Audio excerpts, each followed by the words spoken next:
Hello students, आज अपने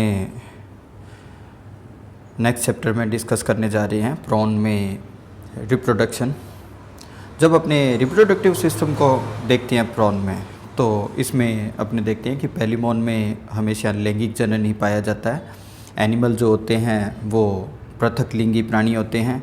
इनमें जो है सेक्सुअल डाइमॉर्फिज्म या लैंगिक विभेदन जो होता है वो स्पष्ट रूप से पाया जाता है। अपने जब मेल और फीमेल को देखकर आइडेंटिफाई करते हैं तो वो निम्न प्रकार से करते हैं।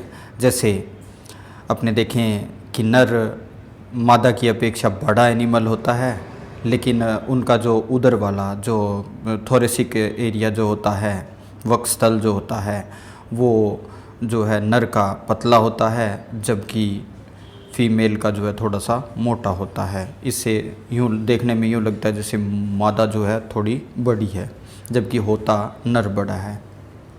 नरों की जो वक्षीय टांगें होती है, यानी जो थोरेसिक लेग्स होती है, उनके बीच में गैप जो होता है वो कम होता है, और जबकि मादा की जो होती है उनके अंदर गैप ज़्यादा होता है। अब तीसरा जो अपने इनके अंदर अंतर देखते हैं वो होता है कि नर की जो सेकंड चिलेटेड लेग होती है वो तुलनात्मक रूप से मादा से बहुत ज़्यादा मजबूत होती है।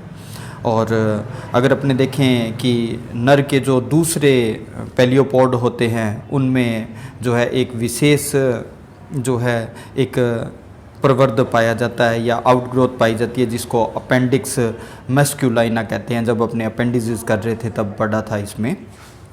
नरों के उदर खंडों में जो है एपिमेरा की जो है पोजीशन मादा की तुलना में छोटी होती है।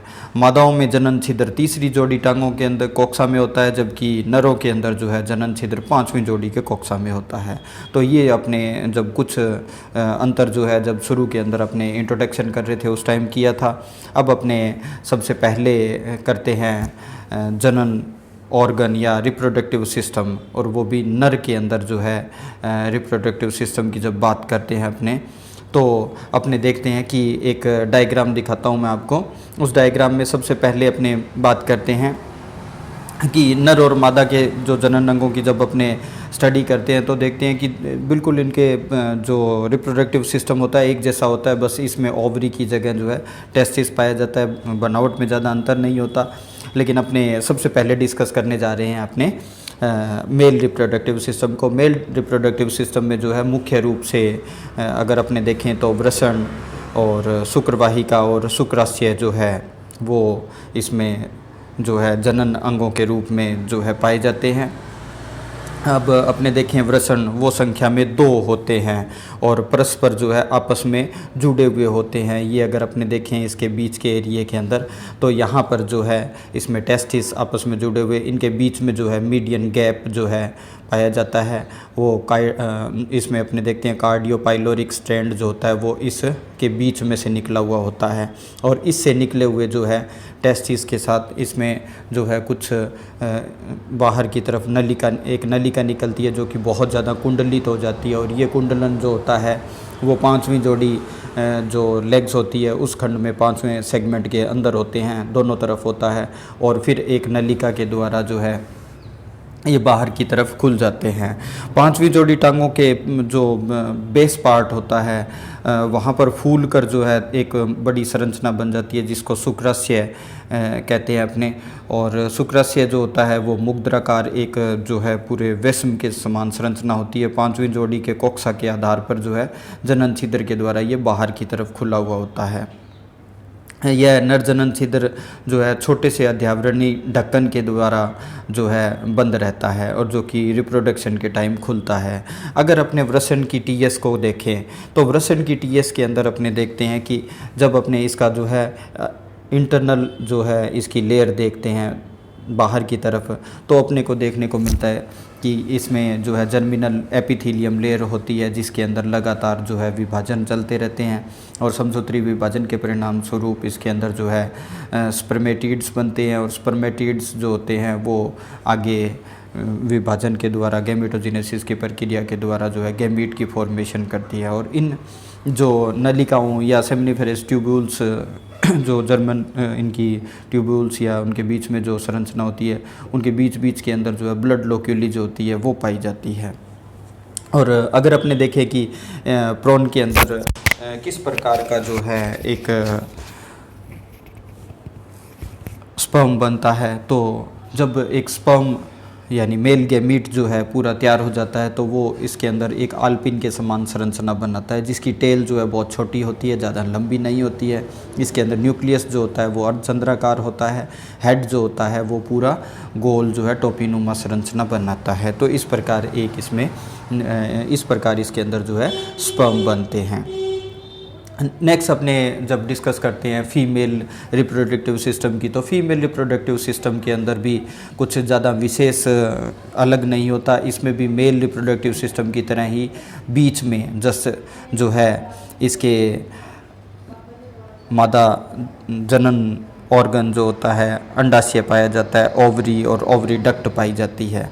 इसमें दो जो है कॉम्पैक्ट अंडाशय ठीक उसी स्थान पर पाए जाते हैं जहाँ पर नर के अंदर जो है वृषण पाए जाते हैं। और इसके अंदर भी उसी प्रकार बीच के अंदर जो है अपने देखते हैं कि एक ओवरी के जस्ट बीच के अंदर मीडियन गैप जो होता है वो पाया जाता है, और वो मीडियन गैप जो होता है वो स्टैंड के लिए पाया जाता है, और चारों तरफ ओवरी की सेल्स पाई जाती है। और अगर अपने ओवरी की देखें टीएस को, तो ओवरी की टीएस के अंदर जो अपने देखते हैं कि यहाँ पर भी बिल्कुल टीएस ऑफ टेस्टिस की तरह ही संरचना होती है, लेकिन इसमें थोड़ा सा अलग होता है। इसमें मैच्योर जो है ओवा पाए जाते हैं। मैच्योर ओवा के साथ साथ जो है बीच में न्यूट्रिटिव सेल्स जो होती है वो पाई जाती है। इम्यूनेटिव ओवा जो होते हैं वो लास्ट में बिल्कुल मिड सेंटर के अंदर पाए जाते हैं। बीच बीच में ब्लड लोक्यूलिन पाई जाती है। ऊपर की तरफ जो है एक कैप्सूल का आवरण पाया जाता है, जिसमें से लगातार जो है ओवम जो है डेवलपिंग ओवम जो है वो एक नलिका के द्वारा, जिसको ओविडक्ट कहते हैं, वो ओविडक्ट जाकर जो है third pair of walking legs की जो है कोक्सा वाले भाग में जो है खुल जाते हैं। और ये थर्ड पेयर लेग जो है अंदर की तरफ जो है एक स्टेटम के द्वारा आपस में जुड़े हुए रहते हैं, जो कि एक झिल्ली के समान संरचना होती है। और बाहर की तरफ जो है फीमेल जेनिटल पोर जो है खुल जाते हैं और वो एक ढक्कन के समान संरचना से बंद रहते हैं। अगर अपने बात करें कि निषेचित अंडों के परिवर्धन की, तो यहाँ क्या होता है, अपने देखते हैं कि इन जंतुओं के अंदर जो डेवलपमेंट होता है वो डायरेक्ट होता है, और डायरेक्ट डेवलपमेंट भी फर्टिलाइजन या निषेचन जो होता है, प्रत्यक्ष रूप से परिवर्धन लार्वा अवस्था तो इनमें पाई नहीं जाती है। विदलन या विखंडन आंशिक रूप से सुपरफिशियल और सतही प्रकार का होता है। केंद्रीय जो केंद्रक जो होता है वो स्पष्ट विभाजित होता रहता है, किंतु भ्रूण की कोशिकाओं में जो स्पष्ट दरारें जो होती है, या जिसको अपने कहते हैं सेल जो है पूर्ण रूप से डिवीजन नहीं होती है। इनमें ब्लास्टोडर्म्स के जो ब्लास्टोडर्म होता है वो पूरा नहीं बनने पर जो है इनफोल्ड हो जाता है, और उसके बाद में जो है इसमें डेवलपमेंट की प्रक्रिया शुरू हो जाती है। अगर अपने देखें कि इन जंतुओं में रिप्रोडक्शन किस प्रकार होता है, तो रिप्रोडक्शन की प्रक्रिया को देखते हुए अपने क्या होता है, जंतु एक दूसरे के आमने सामने बराबर आते हैं, जिसमें मेल जो होता है अपनी सेकंड जोड़ी जो वॉकिंग लेग्स होती है उससे फीमेल को पकड़ लेता है, और एक दूसरे के जो ऑर्गन्स होते हैं जिनको अपने जर्मिनल ऑर्गन्स या जनन छिद्र जिनको कहते हैं, उनके पास जो है नर जो है स्पर्म को छोड़ देता है, इधर फीमेल जो है ओवम को छोड़ती है, और वो वहीं फर्टिलाइज हो जाते हैं। फर्टिलाइज होने के जस्ट बाद में वो उधर भाग के अंदर मादा के जो है एक लसलसी अवस्था के अंदर चिपके रहते हैं। इस अवस्था को जो है बेरी की अवस्था भी कहते हैं या इनबेरी भी कहते हैं। परिवर्तन जो है सीधा या डेवलप्ड होता है इन जंतुओं के अंदर, लगातार टाइम टू टाइम मोल्टिंग होती रहती है और एक वयस्क जंतु का जो है जन्म हो जाता है। तो इस प्रकार प्रॉन के अंदर जो है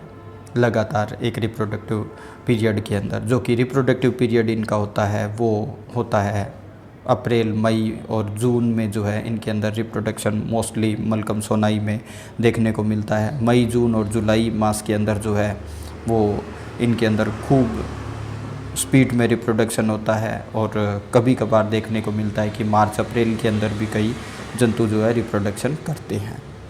तो इसके बाद फिर मिलते हैं नेक्स्ट चैप्टर में, तब तक के लिए आप इसे पढ़िए।